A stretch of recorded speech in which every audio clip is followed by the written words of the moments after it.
Paz do Senhor, meus irmãos, bom dia. Quero agradecer a Deus pela vida do meu pastor, o pastor Silas Malafaia, pela vida também do meu pastor, o pastor Odilton Ângelo, por me dar essa oportunidade, essa graça de poder compartilhar o Evangelho e o ensinamento das Sagradas Escrituras junto com toda a igreja. Agradeço a Deus pela vida do pastor Silas Filho, pastor Samuel, pastor Ronaldo, e os meus irmãos e amigos que estão aqui nessa manhã para a gente aprender um pouco mais a respeito desse apóstolo tão importante do Colégio Apostólico e da história das Escrituras, da Bíblia Sagrada, que é o apóstolo André. Dessa lição tão maravilhosa que eu tenho lecionado em algumas ADVECs, a respeito dos heróis do Novo Testamento.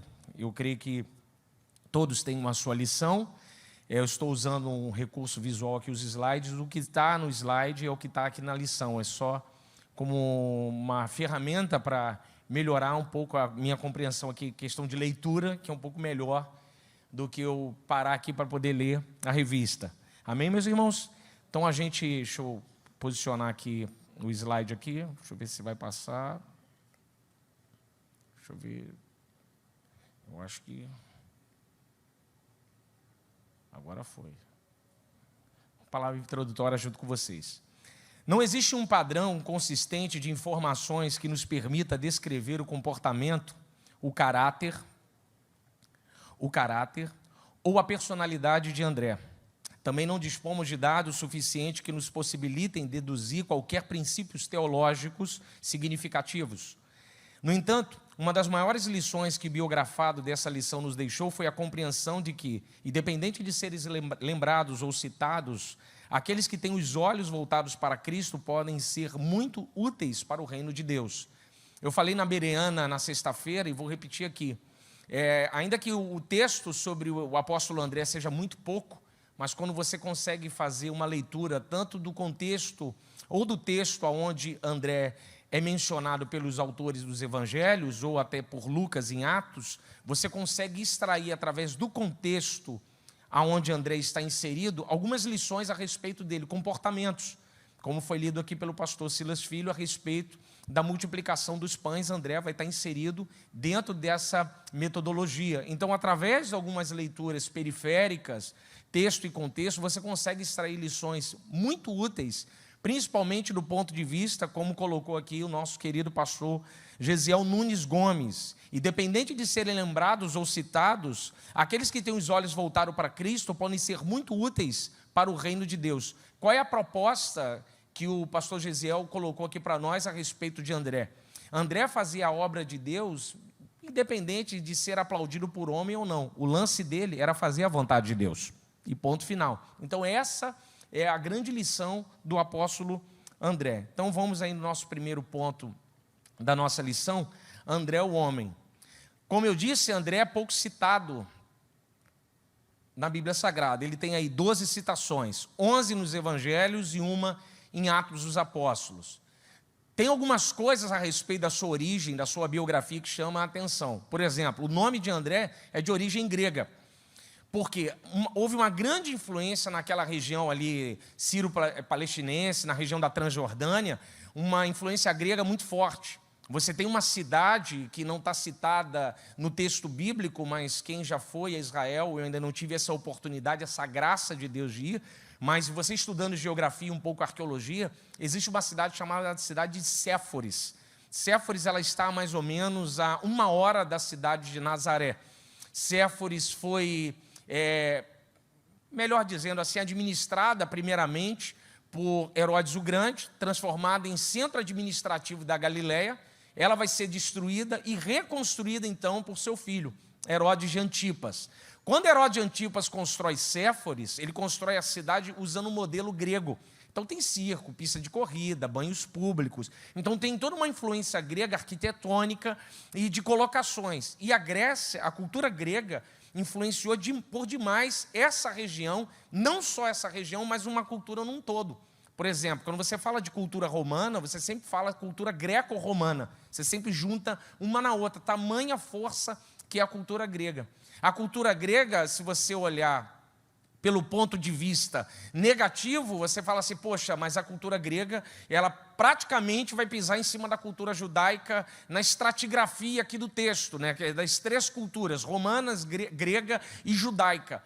Mas do ponto de vista positivo, a cultura grega ajudou por demais na propagação do evangelho. Por exemplo, em Gálatas capítulo 4, verso de número 4, Paulo vai dizer: mas vindo a plenitude dos tempos, Deus enviou seu filho nascido de mulher, nascido sob a lei. A cultura grega ela influencia nesse período e auxilia a propagação do evangelho a ponto do Novo Testamento ser escrito em grego koiné. E uma estrutura muito influenciada, que foi a cultura romana, ela vai criar uma ideia chamada Pax Romana, a ideia de paz romana, que inicia em 28 a.C. e vai até 180 depois de Cristo em Marco Aurélio. A Pax Romana ela tem um ideal muito parecido com o Eirene, a paz grega. A paz grega, segundo Homero, trabalhava da seguinte ideia, que a paz grega tinha a ver com lei e ordem, ou seja, toda polis que tem lei e ordem, ela obtém a paz. Os romanos, eles absorvem essa ideia grega, só que eles amplificam. Ele diz o seguinte, que para a Pax Romana existir, tinha que ter lei e ordem, infraestrutura e exércitos. Porque os romanos, eles têm essa ideia de que as armas são muito importantes para se manter a paz. Então, com essa estrutura de lei e ordem, infraestrutura e exército, possibilitou as viagens do apóstolo Paulo via Ignátia, via Ápia, e essa grandiosidade da cultura grega ampliou a ideia do idioma, isso auxiliou muito a propagação do evangelho. Quando eu leio isso aqui, da influência grega sobre André, a ponto de Pedro ter um nome hebraico e André, o seu irmão, ter um nome grego, eu vejo do ponto de vista positivo. Por quê? A cultura humana não é capaz de abafar o propósito de Deus. Ela não pode impedir. Tanto que em Lucas capítulo 2, se você quiser abrir a sua Bíblia, ou você ler em casa com calma, você vai ter um problema político em Lucas capítulo 2, no nascimento de Jesus. Você tem ali guerras políticas, você tem Roma, você tem os judeus, você tem vários, tem Quirino, tem vários problemas políticos periféricos ao texto, mas a Bíblia diz que Jesus irá nascer, ou seja, a política não é capaz de impedir o propósito de Deus, porque quando Deus quer se manifestar, Ele se manifesta, queira o homem ou não, e o que importa é a sua vontade, ponto final, aleluia. Então, André, ele tem uma influência grega, e eu já vejo como um ponto positivo, porque através disso, ele vai possibilitar a abrangência do evangelho, a ponto de chegar até os nossos dias, aleluia. Vamos seguir então? Deixa eu ver se passou, vamos lá. O ofício.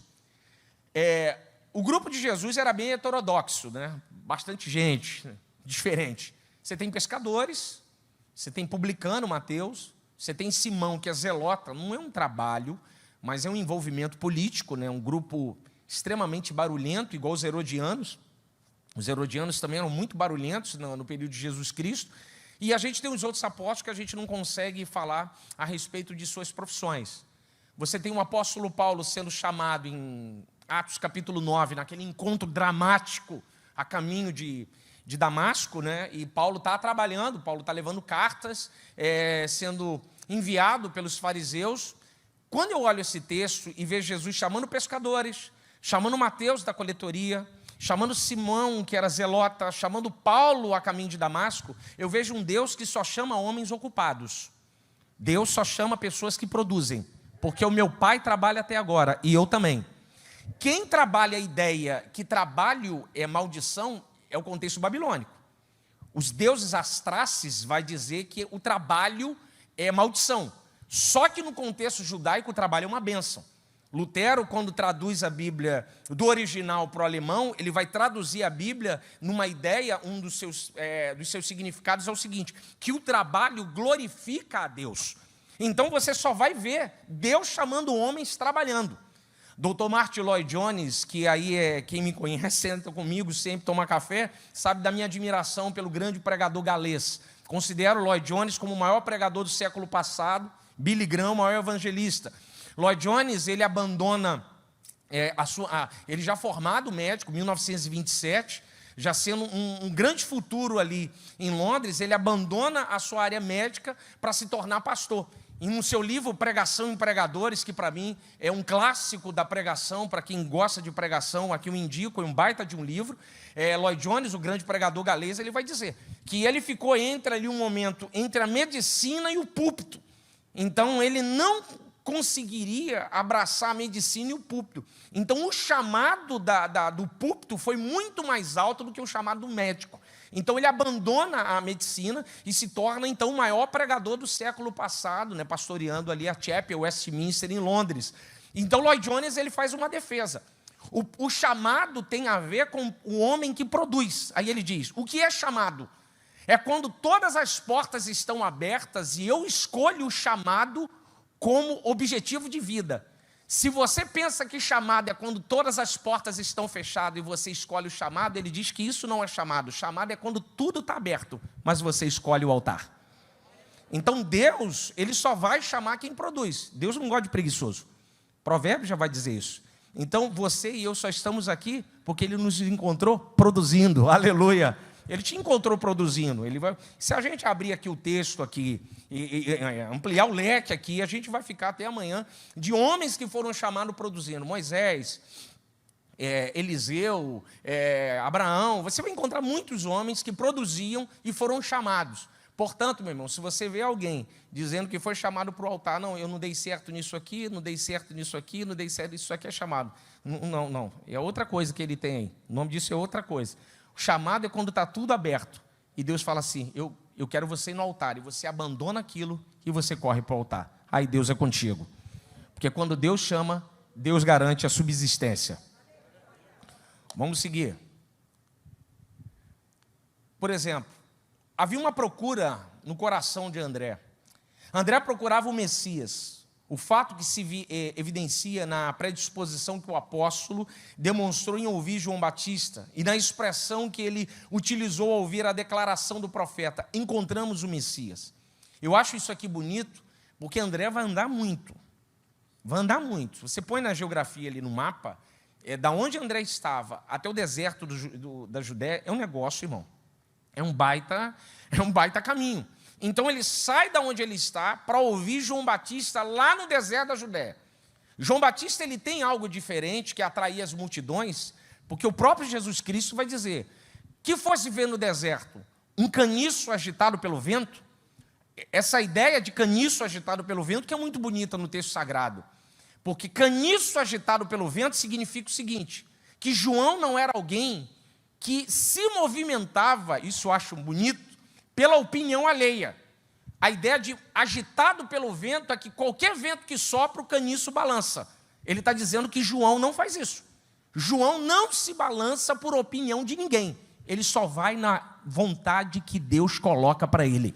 Por isso que Jesus diz, o que fosse ver no deserto? Um caniço agitado pelo vento? Alguém que é movido pela opinião alheia? Vocês estão indo no lugar errado, porque João não vai pela opinião de ninguém, ele só ouve a voz do Espírito Santo. Então, o que atraía a multidão a ir para o deserto da Judéia? Encontrar um homem que come gafanhoto e mel silvestre, eu falei até na Bereana, que foi engraçado. Por que ele come gafanhoto e mel silvestre? Porque ele está no deserto. Deserto não tem Guanabara, McDonald's. Então, ele tem que comer o que tem. O profeta come o que tem. Ele aceita o chamado e come o que tem. Dessa forma. Então, ele vai comer gafanhoto e mel silvestre. Então, ele é atraído. Para lá. Então, ou seja, André vai para lá, porque encontra em João uma esperança em um momento da Galiléia extremamente de trevas. Havia trevas na Galiléia. Havia muita malignidade na Galiléia. Por exemplo, se você abrir a sua Bíblia aí, Isaías capítulo 9, eu queria abrir com você, eu tenho um bom tempo aqui ainda para falar aqui, então deixa eu utilizar esse tempo para poder fazer uma leitura. Isaías capítulo 9, a partir do verso 1, eu queria ter a mente do pastor Silas, né? A capacidade de... Eu estava falando com os amigos, assim, que se pudesse ter essa possibilidade, pastor Elcio, botar a mão, né? Essa capacidade dos versículos, Deus ainda não me deu a graça ainda, tem que ainda caminhar um bocadinho, né? Isaías capítulo 9, verso 1, isso é uma profecia de Isaías falando da região da Galiléia. Mas a terra que foi angustiada não será entenebrecida. Ele iluminará nos primeiros tempos a terra de Zebulon e a terra de Naphtali. mas nos últimos a enobreceu, ou seja, ela vai ficar rica, ela vai ficar bela. Junto ao caminho do mar, além do Jordão, a Galiléia dos gentios. O povo que andava em trevas, verso 2, viu uma grande luz e sobre os que habitavam na região da sombra da morte, resplandeceu a luz. Ou seja, havia na Galiléia trevas, malignidade, coisa pesada. Por isso que Jesus é o homem da Galiléia. Por que ele vai para lá? Porque havia uma promessa. Porque aonde as trevas reinam, é para lá que a luz vai. Porque aonde a luz chega, as trevas têm que ir embora. Por isso que ele fica na Galiléia. Por isso que Marcos 1, 28, anota aí, Marcos 1, 28. A fama de Jesus se espalhou em toda a Galiléia. Todo mundo conhecia o Galileu. Ele era de Belém da Judéia, mas passou boa parte da sua vida na Galiléia, porque havia trevas. Por isso que ele está na minha e na sua vida, porque havia trevas sobre nós, mas a luz dele chegou na minha e na sua vida, e não há mais trevas, porque elas foram dissipadas pela luz do Evangelho da graça. Aleluia! Então, essa ideia de André ir para João Batista é uma ideia de uma fome, né? De uma necessidade, de um vazio. Ele quer se preencher, ele quer compreender isso. Então, ele encontra João Batista, que anuncia o Cordeiro de Deus. Ele fala, ó, eis o Cordeiro de Deus que tira o pecado do mundo. Eu acho muito interessante essa ideia de Cordeiro, porque essa ideia de Cordeiro vai perpassar em todo o Antigo Testamento, como a revelação é progressiva, e você vai entendendo aos poucos. A primeira coisa que o Cordeiro vai resolver é o problema do pai. O pai vai matar o filho no Moriá, Abraão, e não tem cordeiro. E Gênesis 22, 13, o cordeiro vai aparecer. Então o cordeiro resolveu o problema do pai. Opa! Aí mais à frente você vai ter a Páscoa. E Moisés vai falar assim, vamos matar um cordeiro. Mas se a família for pequena e o cordeiro for grande, você chama seu vizinho. Então agora o cordeiro não resolve só o problema do pai. O cordeiro resolve o problema da minha família, mas o cordeiro também resolve o problema da sua família. Aí a gente anda mais um pouquinho lá no Jordão. E vem João Batista dizendo, eis o Cordeiro que tira o pecado do mundo. Opa, o Cordeiro agora não só tira o pecado do pai, não resolve só o problema do pai, não resolve só o problema da minha família, não só resolve o problema da sua família, agora o Cordeiro resolve o problema do mundo. Aleluia! Vamos seguir. O encontro. Eu fico imaginando, deixa eu colocar aqui um pouco mais para frente aqui. Esse encontro, essa cronologia do encontro. André ele vai seguir João Batista, André segue Jesus, e o mestre vai chamar os pescadores para o seguirem. Eu acho isso bonito, essa beleza do texto. O pastor Gisele Nunes Gomes vai até utilizar o texto do Sermão da Montanha, quem busca encontra, quem bate se abre, essa vontade de encontrar com o Messias. Mas por que tem pessoas que encontram com o Messias e outros não? Dependendo de como nós procuramos ele. Por exemplo, tem gente que busca só a mão do Messias. Quem busca a mão jamais verá a face. Agora, quem busca a face sempre vai encontrar a mão. É dessa forma. É dessa lógica que funciona. Tem pessoas que só querem aquilo que ele possa dar. Mas tem gente que busca por aquilo que ele é. Eu tenho uma ministração que eu ministrei recentemente em Jardim Bangu, a DEVEC, lá de Campo Grande, pastor Vicente. Eu ministrei lá na DEVEC Vila São Luís, do meu amigo pastor Alfredo, a respeito sobre os 10 leprosos. Os 10 leprosos vai ter uma cisão ali no texto, quando os 9 decidem então ir para encontrar com os apóstolos, lá melhor com os sacerdotes, e o 10º, que é o samaritano, decide retornar e encontrar Cristo, e ele pula aos seus pés, ou seja, ele buscou encontro. Por quê? Os 9 olhavam para o seu futuro e viam um futuro sem lepra. Mas o 10º olhava o seu futuro e não conseguia ver um futuro sem Jesus.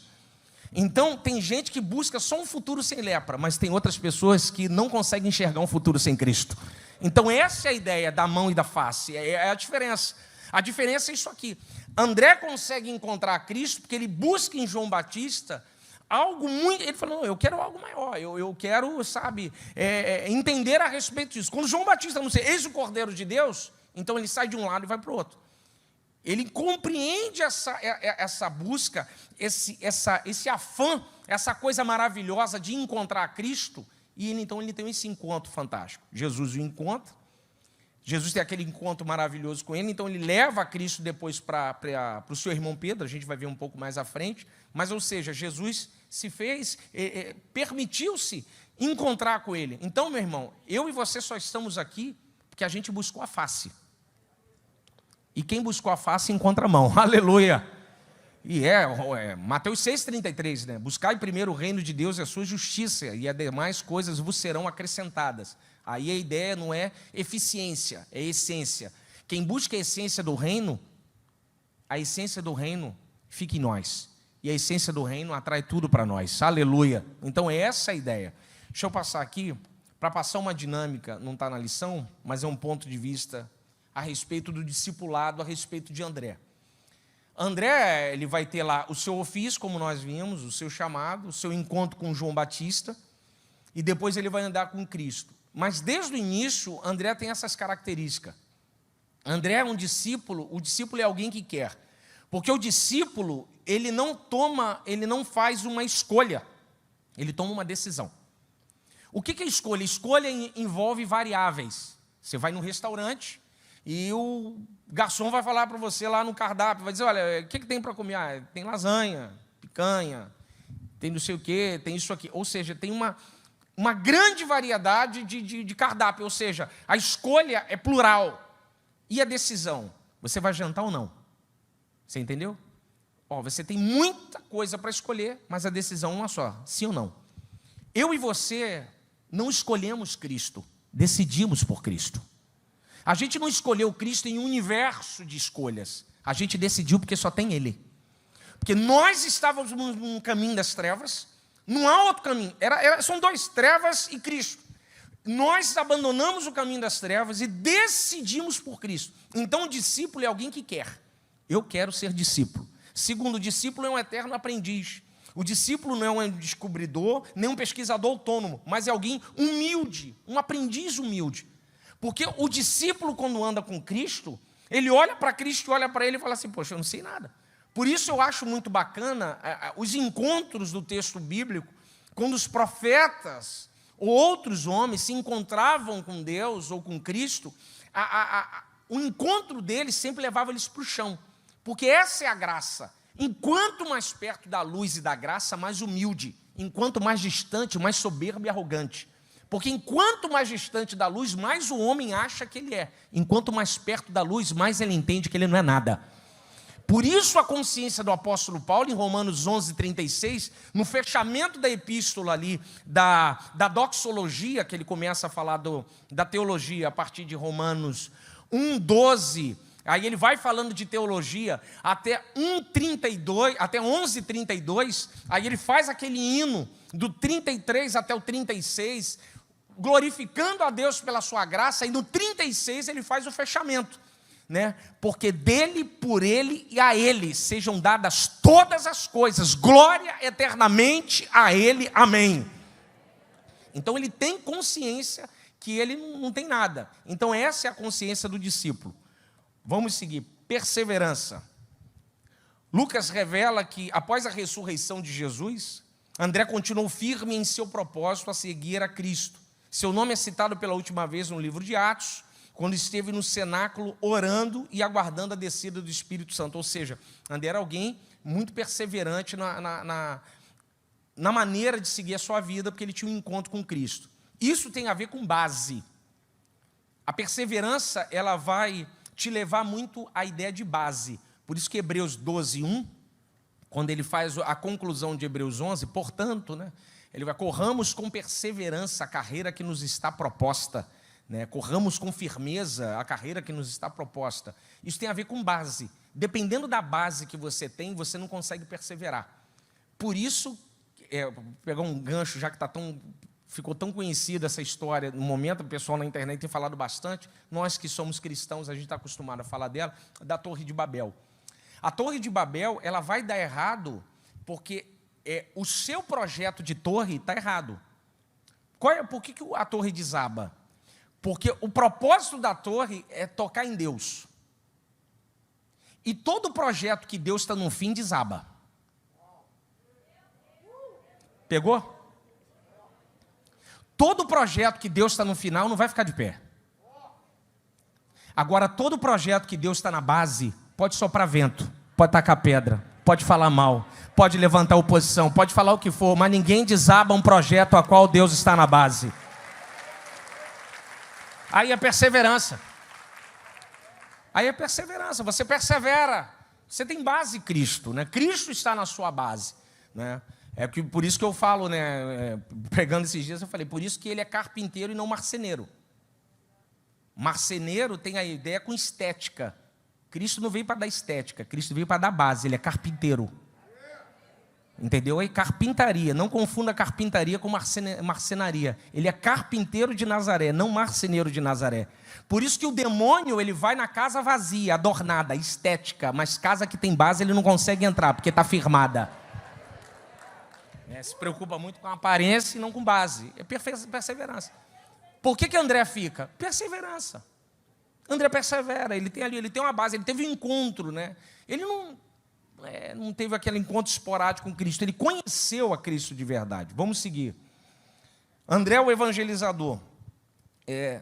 Durante 3 anos e meio, né, ministério terreno de Jesus, aparentemente não houve qualquer oportunidade para André que se destacasse como um líder ou como alguém que pudesse ser lembrado por seus grandes feitos. Talvez o único episódio favorável a essa condição tenha sido quando ele procurou seu irmão para dizer-lhe que havia encontrado o Messias prometido de Israel.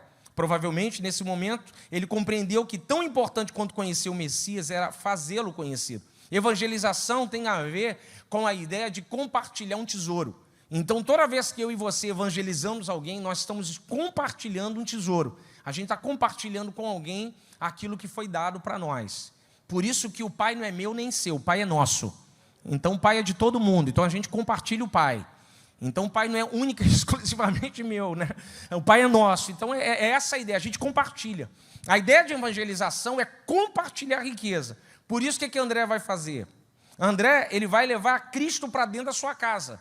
O saudoso doutor Russell Shedd, uma grande mente da teologia brasileira, ainda que não fosse brasileiro nascido aqui no Brasil, mas brasileiro por abraçar a sua alma e seu coração, Dr. Shedd, ele tem uma frase muito boa. Ele dizia que o maior campo missionário é a família. Eu gosto muito dessa frase dele. Ele disse isso na presbiteriana lá do Alcântara, lá em São Gonçalo. O maior campo missionário é a família. O que André vai fazer? Ele tem um encontro com Cristo. Primeira coisa que ele faz, leva Cristo para casa lá do seu irmão aqui, ó. Encontrei um Messias. O que Pedro vai fazer? Pedro vai levar Cristo para onde? Para conhecer a sua sogra.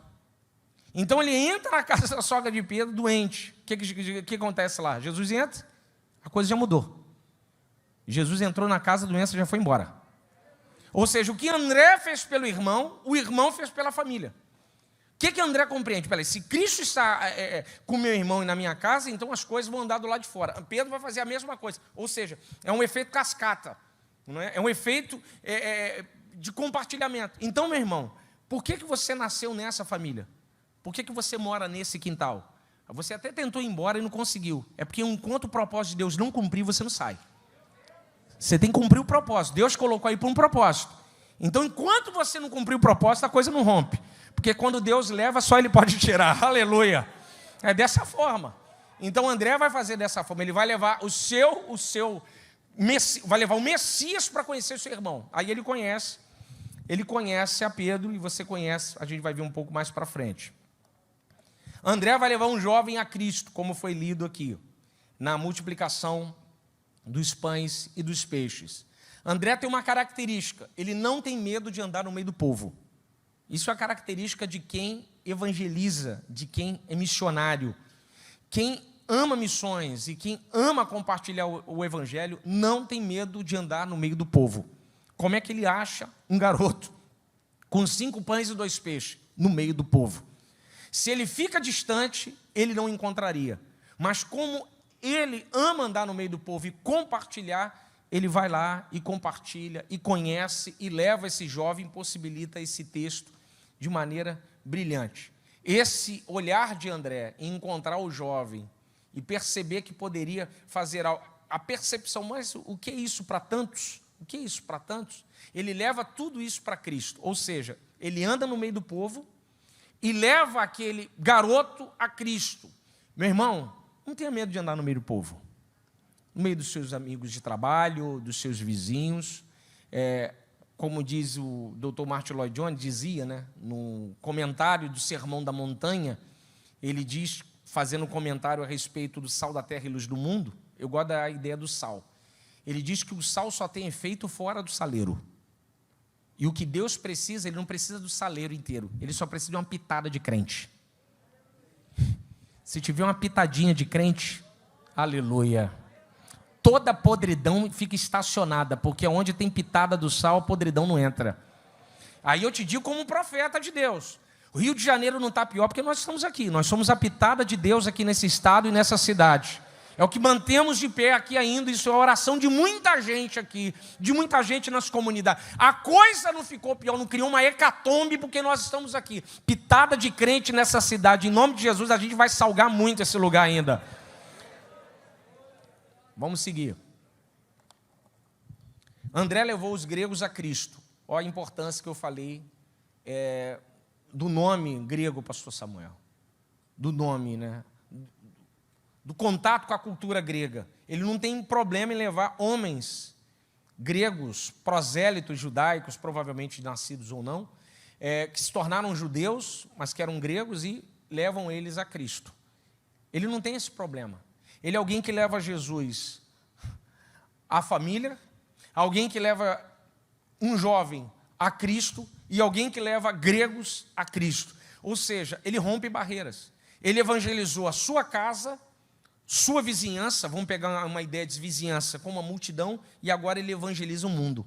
Ou seja, ele começa de uma escala menor para uma maior. Então, meu irmão, se você começa hoje aqui menor, pequeno, dentro da sua residência, e através da sua vida a coisa aviuta, e você daqui a pouco começa a evangelizar a sua vizinhança, aí deu, opa, preciso desse cara. O que Deus faz? Ó, começa a enviar. Ele começa a nos enviar. Ele começa a romper barreiras. Ou seja, André não é alguém limitado ao espaço. Toda oportunidade ele fala de Cristo. Então, meu irmão, toda oportunidade que você tiver, fale de Cristo. É claro que dentro da medida do tempo, do local, do momento, do horário. Mas fale de Cristo, dentro e fora de tempo. Vamos seguir. A importância de fazer Cristo conhecido. Para que o evangelho se expandisse até os gentios, os seguidores de Jesus teriam de superar séculos de segregação e preconceito da natureza cultural, religiosa e racial, derrubando assim os muros de segregação estabelecidos por séculos entre judeus e gentios. Abra sua Bíblia em Atos 10, 28, só para eu fazer uma colocação, só para você entender como foi difícil a barreira do preconceito cair, principalmente na mente judaica, para eles poderem evangelizar. Atos 10, 28.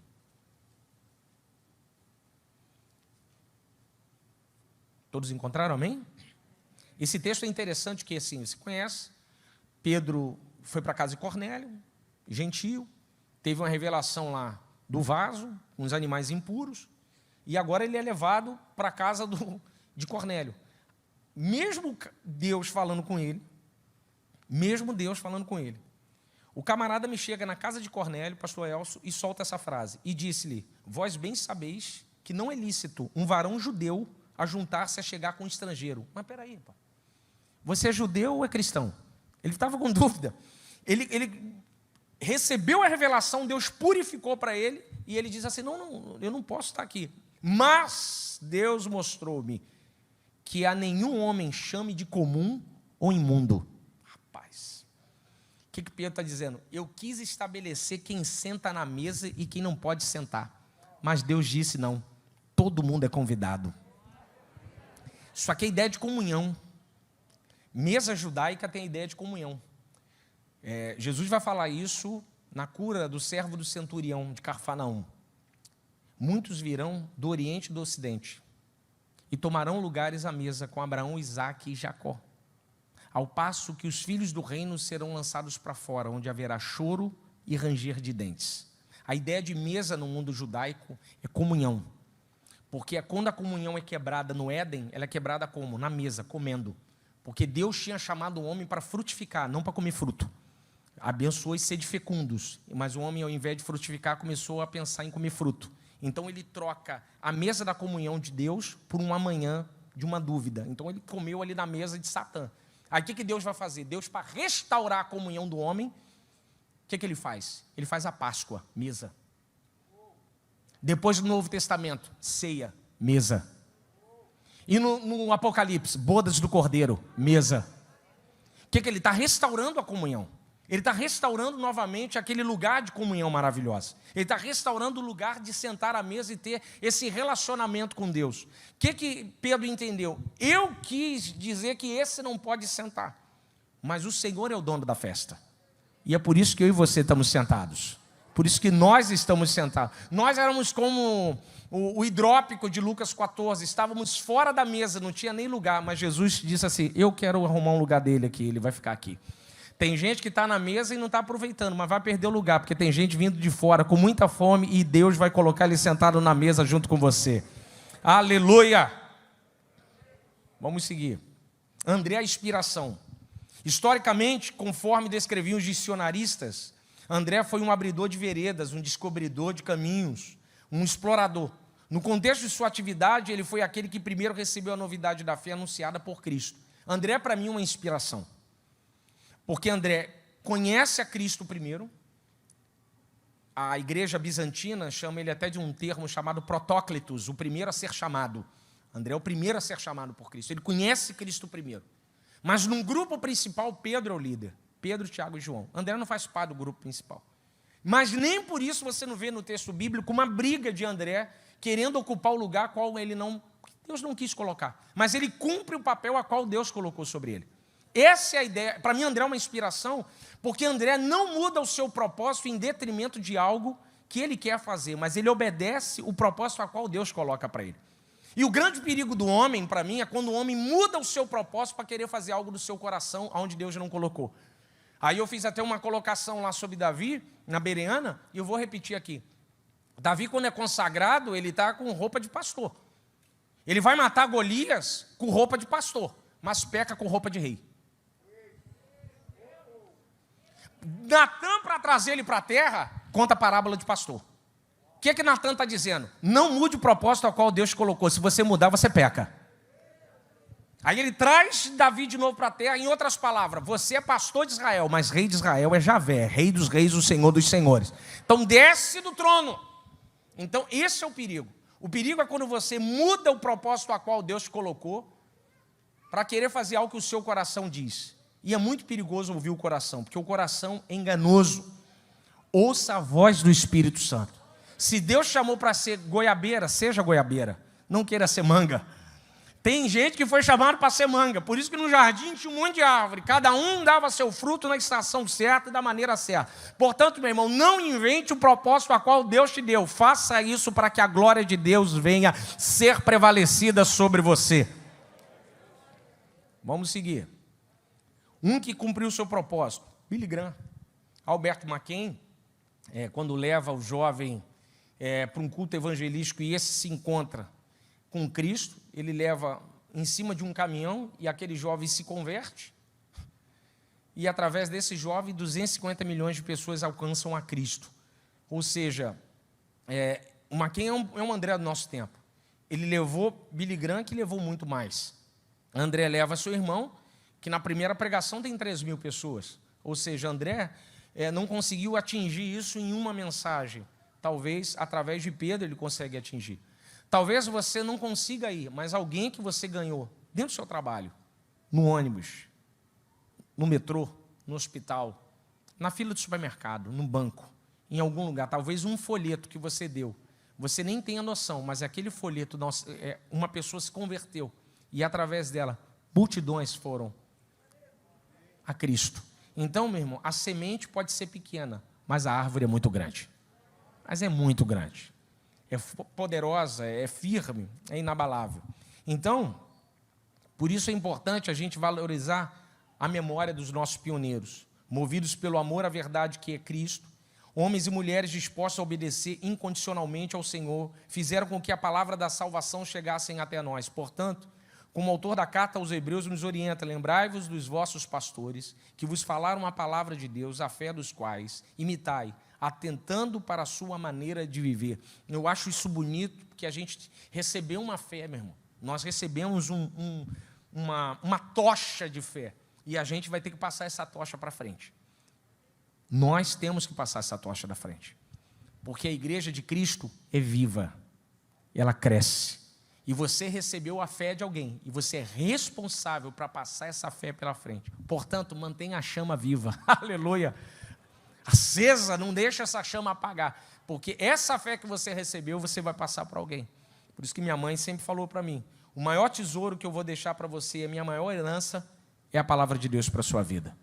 Porque a gente procura, Deus não quer famílias que repartam coisas que enferrujem.